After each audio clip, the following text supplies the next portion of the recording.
Je vais vous conter une histoire troublante, une histoire angoissante. Je vais vous raconter mon premier repas après le coronavirus. C'est enfin fini. On a gagné cette sale guerre. On a vaincu le coronavirus. La bataille a été rude, mais nous sommes sortis vainqueurs. Je sais. Nos grands-parents ont connu la Seconde Guerre mondiale, mais je pense que de se battre contre un ennemi invisible est pire que tout. Vous ne pouvez pas cracher au visage d'un virus. Il était temps d'ailleurs, je commençais à devenir fou. Être à la maison seul, sans aucune compagnie, est un véritable enfer. L'enfer, c'est les autres, disait Sartre. Pour moi, l'enfer, c'est la froide solitude. Mais bon, tout est fini, le président l'a annoncé hier soir à la télévision.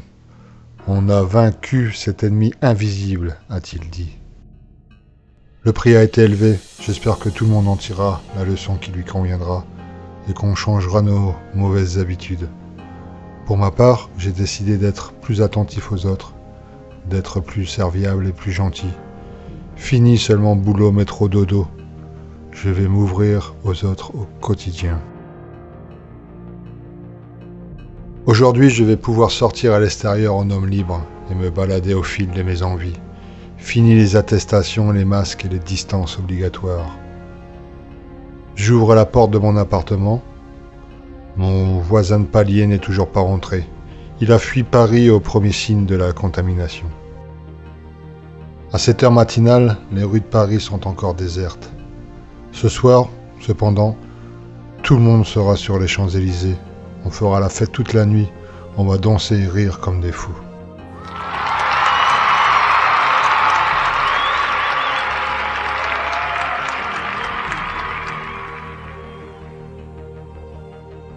Mais pour le moment, le métro est encore calme. Les usagers présents sont souriants. Un homme que je n'ai jamais vu me salue et me sourit. Je lui rends son sourire. Je suis satisfait et heureux. Je quitte le métro. Une vieille dame aux jambes fatiguées peine à monter les escaliers. Son caddie est 10 fois trop lourd pour elle. Avant le confinement, j'aurais suivi ma route. Mais là, tout a changé. Je sors mon plus beau sourire et prends une voix douce. « Bonjour madame, puis-je vous aider ?» La vieille dame me sourit. Elle sourit à mon nouveau cœur. Je prends le caddie. Ce truc pèse une tonne.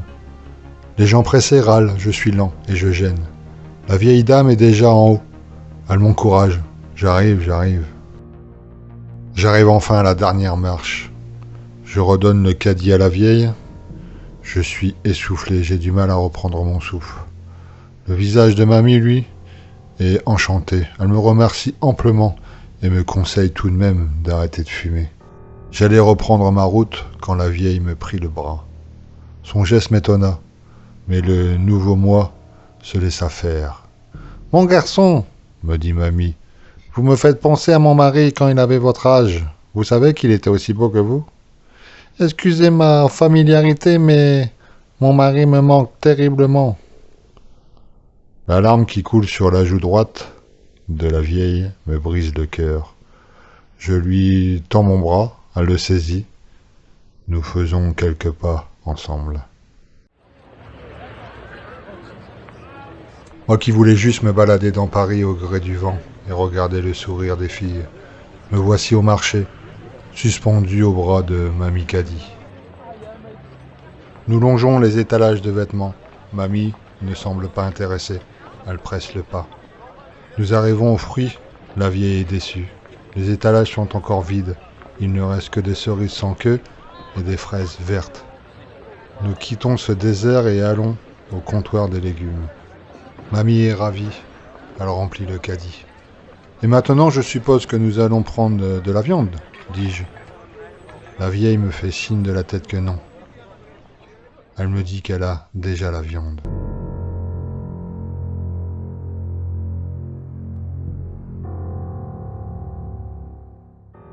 Je suis surpris de sa réponse, surtout que dans le caddie, il n'y a pas de barbac.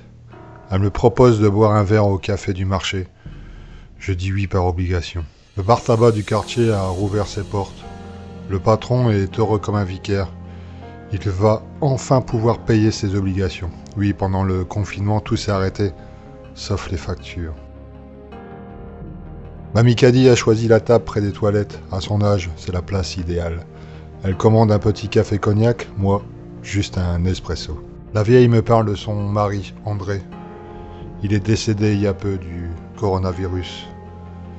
En parlant de lui, elle verse tous les larmes de son corps. Je lui prends la main et essaie de la réconforter. Je lui demande ce que je peux faire pour lui remonter le moral. Elle me dit de dîner avec elle ce soir. La maison de Mamie Caddy est gardée par une armée de nains en argile. Nous passons la porte d'entrée. Mamie referme la porte à double tour. Les murs de son couloir sont décorés de photos familiales. Elle me prend mon blouson et me demande de faire une chose étrange. La vieille me demande de prendre une douche. Je n'y crois pas. Je verrouille la porte, on ne sait jamais, et enlève mes vêtements. Ce qui me frappe dans cette salle de bain, c'est qu'il y a 2 brosses à dents, 2 serviettes et un nécessaire de rasage. Le savon a une odeur d'épices, on dirait un parfum d'herbe aromatique. Je sens le poulet rôti. C'est étrange, mais j'ai l'impression d'entendre un homme parler avec Mamie Caddy dans la cuisine. Ils ont l'air de se disputer. Je passe la serviette autour de ma taille et colle mon oreille contre la porte. C'est son mari. Il est vivant.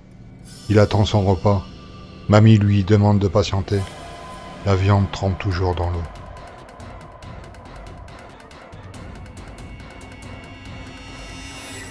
Soudain, c'est le silence. C'est un silence inquiétant. Puis, j'entends des pas. C'est Mamie Caddy qui s'approche. Elle vient récupérer la viande.